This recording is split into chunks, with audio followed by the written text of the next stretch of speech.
let me ask, Joyce will come over. But also the other parts of the world, it seems they don't know anything about rape of Nanking, about Japanese invasion in China. So why would this become such a secret to the whole world? Everybody knew during the war, everybody knew for years after the war of the incredible, horrible atrocities committed by the Japanese. And then what we see in the 1950s is that suddenly Japan is going through an image makeover, it's suddenly becoming a peace-loving country, suddenly all the horrible things is being forgotten, suddenly the countries that Japan invaded are becoming the enemy, and that answers the question as to why did people forget. Is because the United States government conspired with these war criminals to cover up their crimes and allow them to get away with mass murder in return for the stolen goods and the stolen loot that they stole from all these other Asian countries. This is one of the most amazing things about what happened after following the end of World War II, and you use the word secret. And what the secret is over $100 billion in gold, diamonds, silver, the treasuries of 13 different Asian nations which were looted by the Japanese government and which were secretly brought to Japan and to the Philippines. We're talking about treasures that have been accumulated for thousands of years in all these different countries. What we have to remember is that the emperor sent his soldiers out, and there was a saying, the three alls: steal all, burn all, kill all. And people have forgot about the first all, which was steal all. When Japan annexed Korea, what they did is immediately began looting this country of all this national wealth and transporting all this national wealth to Japan. The same thing when they took over Manchuria. They went in and they looted Manchuria and brought all the wealth of Manchuria also to Japan. And then we remember what happened when they invaded Nanking. Again, steal all, kill all, burn all. Why kill all? Because they didn't want any witnesses. Why burn all? Because they didn't want any evidence. And what did they do is they went through and their main purpose was to loot the capital of China of all its riches. And that's what they did, is they systematically looted that country and looted the capital of China, and then immediately began transporting massive amounts of gold, diamond, bullion, up through Shanghai, right back into Japan. This was the beginning of a massive looting operation that began in Nanking and then continued when they went into Hong Kong, when they went into Singapore, when they went into the Philippines, when they went into Sumatra, when they went into Malaysia. What they did is they looted these countries of their national treasures, golden Buddhas, diamonds, treasures that have been building up for thousands of years in all these different ancient Asian countries. And what the royal household, what Hirohito did, he put the royal family in charge of this, including Prince Chichibu. And what they did is they had this massive operation of finding golden Buddhas, golden statues, and what they do is they melt it down, they put it into golden bars, and then they transport it through China, back into, through Korea, back into Japan. They bring it across ships. So they had this massive looting operation going on. And also what they started to do is bring the loot into the Philippines, where again they were doing massive amounts of melting down of gold and other bullion that they were stealing. They actually had two bases of operation, one in Singapore and the other in the Philippines. And so as the war continued, they continued to conquer, they continued to loot these countries. And then what happened was when America started winning the war and moving closer and closer, that started shutting down their operations. And what they did is they had to, they were bringing this loot over in ships, but what was happening is America was now sinking their ships. So they put Prince Chichibu in charge of bringing all this loot and gold to Japan. And what he did is he took ships, painted them as hospital ships, put out bulletins saying these are hospital ships, but in fact they were filled with gold bullion, diamonds, rubies, jewels, the treasures of all these different nations, and were continuing to be transported off to Japan. But at the same time, they were also using the Philippines as a depository, and as the U.S. forces continued to conquer, pretty soon it was no longer possible to be bringing ships full of gold bullion to Japan. And what they did is they started burying it in caves throughout the Philippines. What they also started doing is they actually would take ships filled with gold, sank them all around Japan, sank them in Tokyo Bay, because they now were realizing they were going to lose the war. So they basically had almost $100 billion now in assets, in gold, treasure, which was now sitting at the bottom of Tokyo Bay, which was now sitting in different parts of the Philippines, and which had actually being deposited in different banks throughout the world. So here's the mystery of what happens is, why does the world suddenly forget about all the atrocities committed by Japan? And what happened is that in the Philippines, they discovered some of these treasures. MacArthur discovered some of these treasures. And what happened is that this information was put back to Washington, D.C. And they realized that there was incredible amounts of gold and diamonds and $100 billion in assets. And there's a saying that to the victor go the spoils. The United States was going to be the victor. So what they did is they started making deals. And one of the deals they made was with Hirohito. This was the #1 war criminal. The United States Congress had voted almost unanimously that this man should go on trial and he should be hung. We had the presidents of different countries demanding that Hirohito be put on trial and that he be put to death. And the entire royal family was responsible for all these incredible crimes, and we had outcry throughout the world that these men should all be put on trial and put to death. And then something happened. What happened? Well, MacArthur had a saying, which is, "I shall return." And what that really should be is, "I shall return for the money." MacArthur, who became the shogun of Japan, is an interesting character. This is a man who became field marshal of the Philippines. But this fellow was so arrogant that even after he'd been warned that Pearl Harbor had been attacked, and that the Japanese were coming, that the Japanese were next going to attack the Philippines, MacArthur was such an egotistical, histrionic prima donna, a man who had repeatedly defied the orders of 2 presidents of the United States, that he ignored all warnings and allowed his air force to be destroyed on the ground. Then when the Japanese started closing in on the Philippines, this general escaped. He left all his men to be taken captive. This is a guy who should have been cashiered and prosecuted for allowing his air force to be destroyed. And then he runs away from the Philippines, leaves all his men. In any case, MacArthur learns about the gold. He gets to Japan. Japan's now capitulated. We have people throughout the world demanding that Hirohito, the #1 war criminal, should be sentenced to death. And the royal family, that every single member of the royal family should be put to death. What happens? Well, what happened is MacArthur meets with Hirohito, and they struck a deal.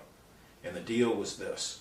In return for a big share of the gold, they were going to let all the royal family go.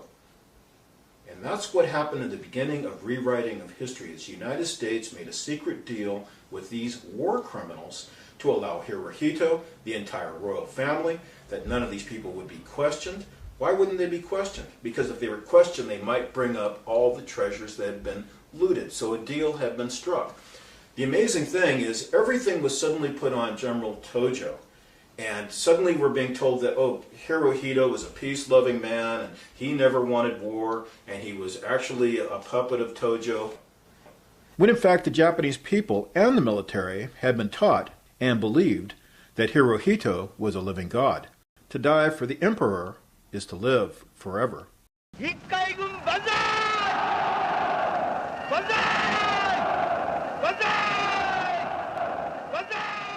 When Tojo was on trial, he made the statement that you had to obey the emperor, that the emperor was in charge of everything, that you don't dare disobey the emperor. And when he made that statement in court, in the tribunal, the other nations came forward and said, well, you have to put Hirohito now on trial. And here's one of the amazing things, is that MacArthur, Keenan, who was the chief prosecutor, they actually sent emissaries to the royal family, who in turn met with Tojo and convinced Tojo to change his testimony, so that Tojo now took responsibility. The whole thing was a fix. And the whole fix was because what we're talking about is tremendous amounts of money. Basically what happened is that the United States took much of this treasure, and where did the rest of the treasure go? Well, a lot of it sat at the bottom of Tokyo Bay. So they made a deal to let all these criminals go free in return for money. And then they had to start doing an image makeover for all the leaders of Japan. Let's remember, General Ishii, who was in charge of Unit 731, where they're doing all these incredibly horrible biological experiments on living people, dissecting people alive without anesthesia. What happens with General Ishii? He wasn't convicted. He wasn't sentenced. He wasn't called into questioning. In fact, nobody running Unit 731 was ever brought to justice. Why is that? Because again, MacArthur made a deal with General Ishii that you turn over all this information, you and all your war criminals who did all these horrible things, none of you will be convicted. In fact, General Ishii came to the United States and he lectured at Fort Detrick's. This is an incredible story. And so what happens? All the people that committed these horrible crimes, Unit 731, go free. So we have to figure, if he's going to allow the leader of Unit 731 to go free, who did all these incredibly horrible things to people, then of course they're going to let people go free in return for lots of money. And we're talking about $100 billion. And with $100 billion, you can bribe anyone. So this is the story of why, for example, Princess Saka, who was in charge of all the massacres occurring in Nanking, was never even questioned. And instead, General Matsui, who had nothing to do with it, is instead put to death. What was Princess Saka's real role? Not just simply ordering the massacre of everybody, but he was also in charge of the looting. All the princes were in charge of the looting. So they didn't dare put Asaka on trial because Asaka would in turn talk about all the incredible amounts of money that was stolen. Princess Saka, who commanded these forces in Nanking, his son, also Prince Asaka, was meanwhile in the Philippines with Prince Chichibu, and together these guys were engaged in these operations of loot being brought to the Philippines. And one of the horrific aspects of the story is what they would do is they brought in Japanese mining engineers, and of course they had slave labor, and they started building these incredible tunnels to hide gold bullion, because now they could no longer transport it to Japan because America was coming. And what happened is, what they would do is they'd fill these places up with gold, and then they'd machine gun their own men and then blow the tunnels up. Ships outside Manila Bay, Japanese soldiers, what they would do is suddenly scuttle the ship and allow the ship to go down, and Japanese soldiers on board, they machine gun their own men because they didn't want anybody to know about all this gold that was on these ships. So the Japanese had absolutely no compunction against killing Japanese, against killing anybody, because what we're really talking about is a group of gangsters run by Hirohito and the royal family. And we're talking about hundreds and hundreds of princes and members of the royal family who just fanned out across Asia with Japanese gangsters and basically had a looting criminal organization to steal massive amounts of the wealth of all of Asia, transported to Japan. This accounts for why Japan underwent that economic miracle and explains why every single member of the royal family wasn't even questioned, and why so many of these war criminals immediately returned back to power. So here's what happens, is that tremendous amounts of money go to the United States, but a tremendous amount also is set aside in Japan.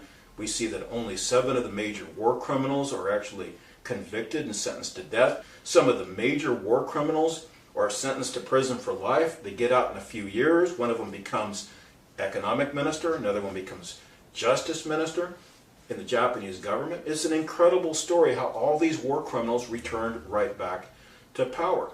And then we have the whole concept of the economic miracle in Japan. Well, of course they had an economic miracle, because they had $100 billion in gold sitting in Tokyo Bay, which they're actually able to retrieve and use to rebuild their economy, while all the other Asian nations, which they destroyed, had to sit at the side and watch in envy as these war criminals, these murderers, not only get away with murder, but were able to take the loot that they stole from these countries and use it to rebuild Japan. Japan ends up economically better off after the war than they were before the war. And sure, yes, much of Japan was destroyed, but what part of Japan was destroyed? It was the houses belonging to the little people. The rich people were never punished. The rich people never suffered. The rich people ended up richer after the end of the war. So that's why many people in Japan are laughing and think Japan actually won the war. And in many ways, you could say Japan did win the war because they got away with it. The people who committed these crimes got away with it. So the question comes again is, what happened? Everybody in the world knew how horrible Japan was, that they committed all these incredible atrocities throughout the world, and then suddenly the war ends, and suddenly Hirohito, it becomes this mild-mannered, peace-loving guy, and Japan suddenly goes through an image makeover, and suddenly the United States press is praising Hirohito. It's a complete change, and the United States started engaging in a propaganda campaign to completely change the image of Japan, which is now their partner, in which they are the recipient of incredible amounts of stolen loot. So this explains what happened is everybody knew during the war, everybody knew for years after the war of the incredible, horrible atrocities committed by the Japanese.